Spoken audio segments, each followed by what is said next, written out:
Hello అందరికీ, ఇవాళ మన స్పెషల్ వీడియో వచ్చేసి పన్నీర్ దోశ. చూస్తున్నారు కదండి, దోశ బ్యాటర్ని ముందుగా నేను తయారు చేసి పెట్టుకున్నాను. ఫ్రిడ్జ్లో ఒక్కసారి దోశ బ్యాటర్ తయారు చేసి ఉన్నట్లయితే ఎప్పుడు కావాలంటే అప్పుడు ఎమ్మి రకరకాల దోశలు అయితే తయారు చేసుకోవచ్చు కదా.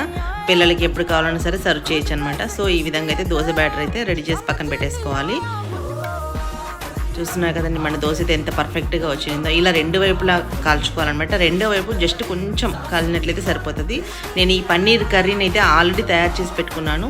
దాని వీడియో కూడా నేను మీకు లింక్ డిస్క్రిప్షన్లో ఇస్తాను, ఒకసారి వెళ్ళి చెక్ చేయండి. ఇలాగ మీ టేస్ట్కి తగ్గట్టుగా పన్నీర్ స్టఫింగ్ అనేది తయారు చేసుకొని దోశలు పెట్టి సర్వ్ చేసుకోవడమే. చాలా ఈజీ అండ్ సింపుల్ అండి.